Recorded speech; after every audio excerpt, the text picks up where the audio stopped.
Kang, Kang, Kang went multiverse. Doom, Doom, Doom went MCU.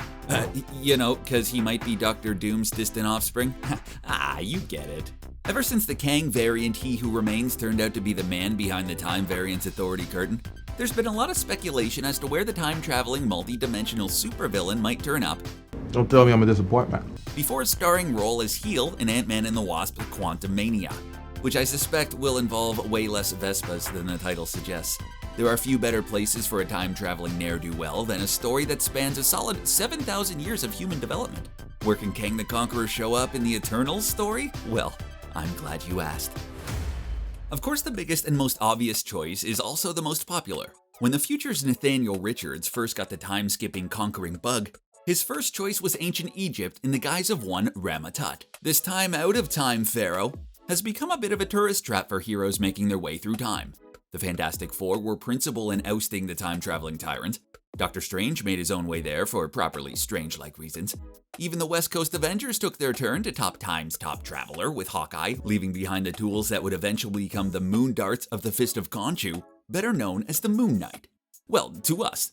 To Mark Spector, no one personality is better known, but that's its own whole thing. The trailer for the Eternals has them marking their 7,000-year history as beings of unimaginable power, who only use it when their genetic rivals try to do their whole taking over the Earth thing. Everyone has their jurisdictions. The Avengers protect the Earth as we know it, Doctor Strange protects reality as we know it, Captain Marvel patrols space, the Guardians guard the galaxy, and the Eternals protect the planet from this one specific enemy created by the same beings that created them. It's a messed up system, but reality was pretty new at the time. They could have just been bored. What with the Eternals having one specific villain they were specifically tasked to defeat, Crow and the rest of the Deviants are on deck as the big bad of the Eternals. But one of the concerns He Who Remains tried to stress to the stressed out Lokis was that without him and his Time Variance Authority, a whole lot of hims were going to appear all over the multiverse mucking things up. This means that Kang wouldn't even have to play a major role in the proceedings.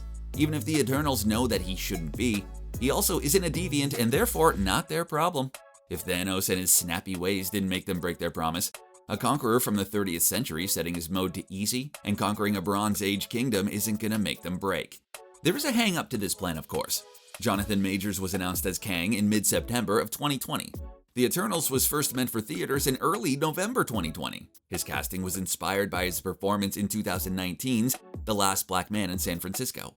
He also spent some time with MCU faves, playing alongside Chadwick Boseman in Da 5 Bloods, and will join Michael B. Jordan's Adonis Creed in Creed 3. This makes things a little crowded regarding timing. But the lateness of the announcement would have meant that no one was trying to spy Majors on the set of The Eternals. Since any involvement of Kang will be on the level of Wong and Abomination in Shang-Chi, anything's possible. It wouldn't even be the first time that reveals were shuffled. Contessa Valentina was supposed to be first seen in Black Widow and then her big moment at the end of Falcon and the Winter Soldier. But that whole 2020 thing happened? But this would be consistent with the intended first reveal being understated. Conquering all of time and space can be a tough job and largely thankless. Actually, completely thankless. Just ask Thanos. What did it cost? Everything. He may have gotten that sunrise, but it wasn't over a grateful universe. Mostly because suns don't rise over the universe, but he was trying to be poetic. Sometimes you need to get away to a place where no one knows your name, because you're a notorious reality-threatening conqueror, and that might come up a lot. After a big loss to the Avengers, one version of Kang put down stakes in Wisconsin, creating a town he not so subtly called Timely. Then continuing the theme, he gave himself the name of Victor Timely, then Victor Timely Jr., then Victor Timely III. Names are hard, I guess. His second version of himself even commissioned the work that became the robotic original Human Torch, which eventually became Vision. Or perhaps not, that's another story. The big connection here would possibly be the connection to his centerpiece role in Quantumania. The first rumbling of Kang in the MCU was a mysterious city in the middle of the quantum realm that just so happened to resemble Chronopolis, which was built in temporal space around Timely, Wisconsin. In this case, Victor Timely wouldn't even have to show up. Timely, Wisconsin could just make an Easter egg appearance, like Wakanda as a hotspot in Iron Man 2, sidestepping a lot of the issues of getting Jonathan Majors in the movie itself and not being a distraction to the main story. Many of these connections rely on the Eternals and Kang being in the same time together. Sort of like asking someone if they know Dale when you find out they're from the same town as Dale. You don't know anyone named Dale. You don't even know all the people who live in your building. You're supposed to know some dude named Dale because he shares a zip code? It's like that, except Earth instead of Ludlow, Arizona. Well, we can find an instance where the two were in the same time and same place. Sort of. Sort of in that it's not the Eternals, as much as their best pal Dane Whitman, otherwise known as the Black Knight. Also sort of because during Kang's specific visit, Whitman was out of town. While the Black Knight was off fighting Morgan Le Fay, Kang conquered Camelot, captured the king, and putting Merlin in prison. Well, a guy who called himself Merlin, but again, that's another story. While Kang was giving his newly conquered Camelot a weapons upgrade, there's a reveal of something that comic book readers might know about Uatu that MCU fans are probably about to discover. Uatu the Watcher is as bad as Captain Kirk when it comes to respecting that whole don't interfere rule. He sent the Fantastic Four once again to dethrone a Kang who conquered an ancient land. This could appear in another name drop or Easter egg reference, or maybe even a side story regarding how the Eternals and the wielder of the Ebony Blade got together. Speaking of the Ebony Blade, in Thor Ragnarok, the MCU got its introduction to the Grandmaster, an elder of the universe that's super into games, and rigging them so that he always wins. He's that guy. In the comics, he got into a challenge with Kang.